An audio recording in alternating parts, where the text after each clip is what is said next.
પ્રકરણ 2 આપણી આસપાસના આકારો. પહેલો પ્રશ્ન, દરેક હરોળમાંથી અલગ આકારવાળી વસ્તુ હોય એમાં તમારે ખોટું કરવાનું છે. 3 આકાર છે, તો દડો, પછી મોસંબી અને તરબૂચ ગોળાકાર છે, જ્યારે પેન્સિલ છે તે લાંબી છે. પુસ્તક, સુટકેસ અને બાકસ છે એ લંબઘન એટલે કે લંબચોરસ આકારના છે, જ્યારે બરણી છે તે અલગ પડે છે. તેવી રીતના અહીં શંકુ આકાર, અહીં ગોળાકાર આકાર અને અહીં પણ ગોળાકાર આકાર છે તે અલગ આવશે. તેની ફરતે આપણે ચોકડીની નિશાની કરીશું. આપેલ આકાર અને વસ્તુ જેવી વસ્તુઓ જે તે સ્તંભમાંથી શોધી તેની ફરતે તમારે ગોળ કરવાનું છે. ચાલો, હવે અહીં છે એ તમારે શંકુ આકાર, પછી સમઘન આકાર, પછી નળાકાર આકાર અને ગોળાકાર આકાર. જો અહીં તમને અહીં છે એ આ સમઘન અને નળાકાર ઉપર ગોળ કરીશું. અહીંયા આ જે છે એ શંકુ 2 છે, અહીં પણ 2, દરેકમાં 2 2 છે. આપણે બધામાં 2 2 કરીને ગોળ કરીશું.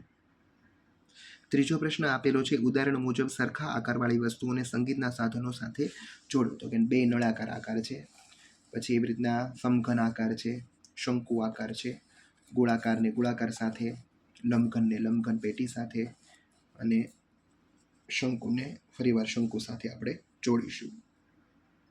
ચાલો, એના પછી વિદ્યાર્થી મિત્રો માટે સમજૂતી આપેલ છે કે કોઈ પણ સમઘન હોય એને ટોટલ 12 કિનારી હોય, 8 ખૂણા હોય અને 6 સપાટીઓ હોય. ચાલો, હવે જોઈએ કોષ્ટક પૂર્ણ આપણે કરીએ. ચાલો, સમઘન છે એને બાજુ કેટલી? તો કે 6, કિનારી 12, ખૂણા 8.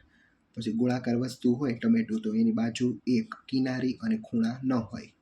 શંકુ આકાર છે એને બાજુ કેટલી હોય? તો કે 2, કિનારી 1 અને ખૂણો 1.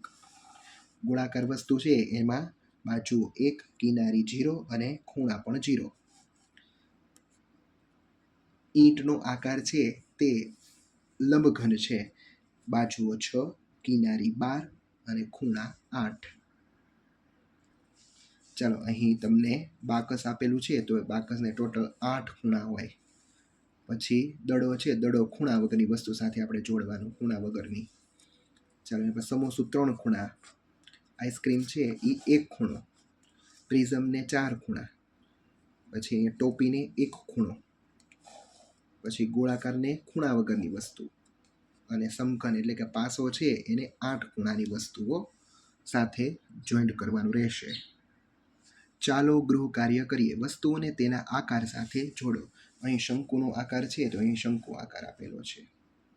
ચાલો, એના પછી અહીં આપેલો છે સમઘન, પછી ગોળાકારને ગોળાકાર સાથે, નળાકારને નળાકાર સાથે,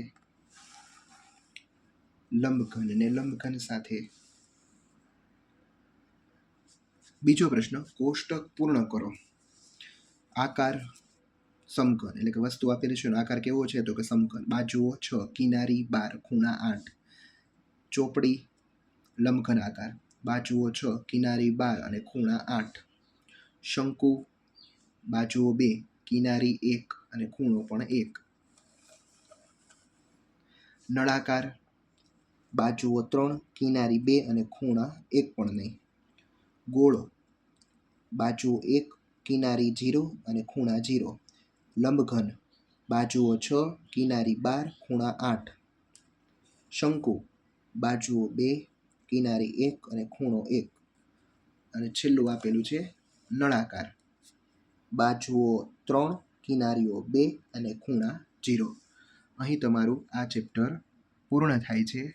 હવે પછી આપણે નેક્સ્ટ ચેપ્ટરમાં મળીશું. Thank you.